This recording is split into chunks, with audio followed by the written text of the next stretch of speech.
We have Landon Jackson. This is his second year in a row. He didn't get enough of you guys. He's coming back for more. So he knows the nuances of this room, and we'll get going. We'll go right here in the front row on your left. Hey, Landon, AP Stidham, AP and Kelly, as we see at syndicated radio. What has to be done for Arkansas to get more W's and from the defensive perspective? Really just finish close games, It starts back in January. Workouts, everything like that. You just got to execute, finish those. It's about all the little details. So really in those tight games, we got to do all we can to prevent them from getting first downs and really just dominate line of scrimmage, play as a unit, and get the job done. Left side, back row. Dan Peck, ESPN 106.7 in Auburn. Welcome back. The last season, the ending of last season was difficult for you guys. What was it like in the locker room as a leader, holding the team together and keeping guys focused on the task? Yeah, no, that's when it gets tough, and that's when you need a lot of leaders, and I think we got that this year. I think overall there's a bunch of us who can really keep the team together when adversity hits, because we can go undefeated this season. Adversity's going to hit at some point. So we just got to stay together and find ways to bring other guys on the team up and, really just battle back that adversity. Right side, fourth row. Hey, Landon. Michael Bronner, WNSP in Mobile. He talked about leadership, and you talked about leadership with Coach Pittman specifically. When a season ends the way it did, how does he go about getting you guys to buy back in new and old players from the last year's team?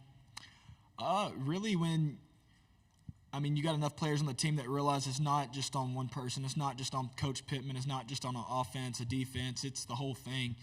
There's ways all of us could have been better last year, and I feel like a lot of guys on our team understood that and kind of accepted that, and we're like, yeah, we got to be better. And, we all just realized we had to be better, and I feel like we've done all the things we need to do in this offseason to really better our season. On here, left side, third row. Hey, Landon, Courtney Machani, TSTV Sports out of Austin, Texas. In high school football news, four-star recruit Lance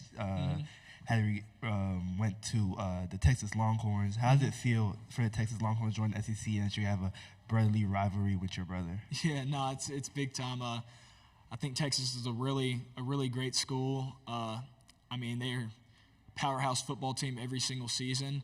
And SEC is the best level of football at the college level. And, I feel like they're really going to make our confidence stronger. And, I basically told Lance, that I love their coaching staff. That's a great school for you to play for. We'll go back on the fourth row. Landon, you really took over that Alabama game last year. You guys were about a hair away from completing a comeback and winning. Alabama had some offensive line issues early in the season. Is that something you can kind of feel from your side, or is it just, hey, I came out and played my best game possible today? A little bit of both. I just studied film and found a few weaknesses and tried capitalizing on those weaknesses. I feel like overall, they had one of the best units in the country last year. They just had a few little problems, but every team has problems at some point. But phenomenal players.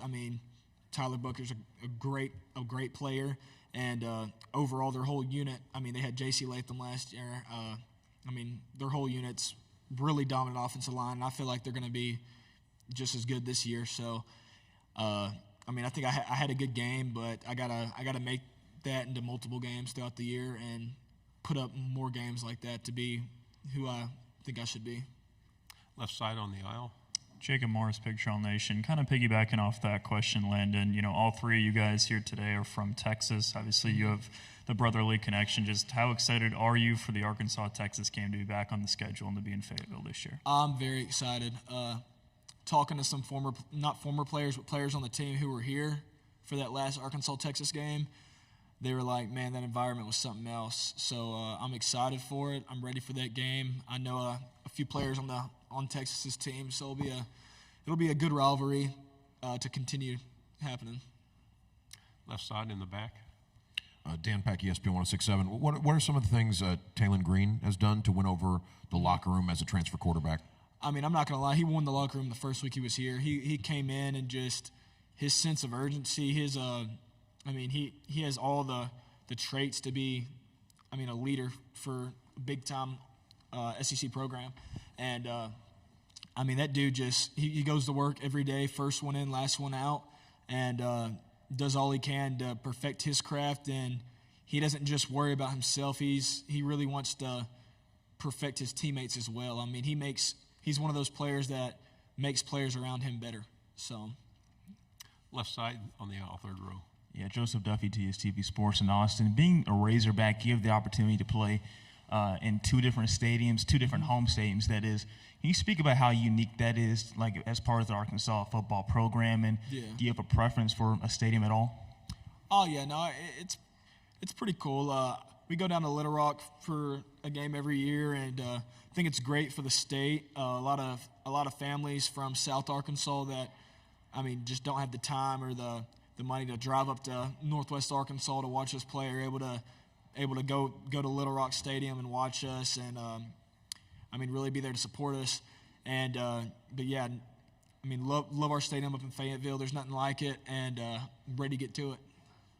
Stay on the third row. Kind of going off different stadiums, the A&M Arkansas game has always been, or since you've been there, in that neutral site in Dallas. Do you enjoy playing in those kind of venues and having the neutral site? And this is the last year of it, so maybe you won't see it, but in the future they'll get to move back to. Honestly, my preference would be no neutral sites. I'm big on. I really like home games, and I love away games. I either love the crowd hating me or loving me. I don't like the mixed vibe. So I'm big on. I love going somewhere and running out the tunnel and getting booed. It makes you work a little bit harder, but I also love running out the tunnel and just seeing my whole fan base. So I prefer it like that than neutral sites. Front row. Michael Cottle out of Baton Rouge. I know you're a defensive guy, but what are you seeing with Bobby in the offense and Taylor? Yeah. I mean, does it look a lot different?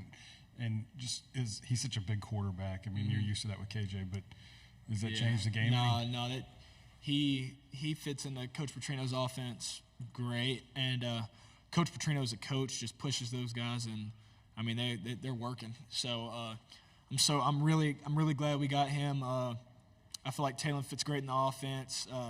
He's the type of quarterback that I feel like every team Coach Petrino's had that's been very successful, he's had a quarterback that plays the way Taylor plays, and I think that's one thing I'm really excited to see this season.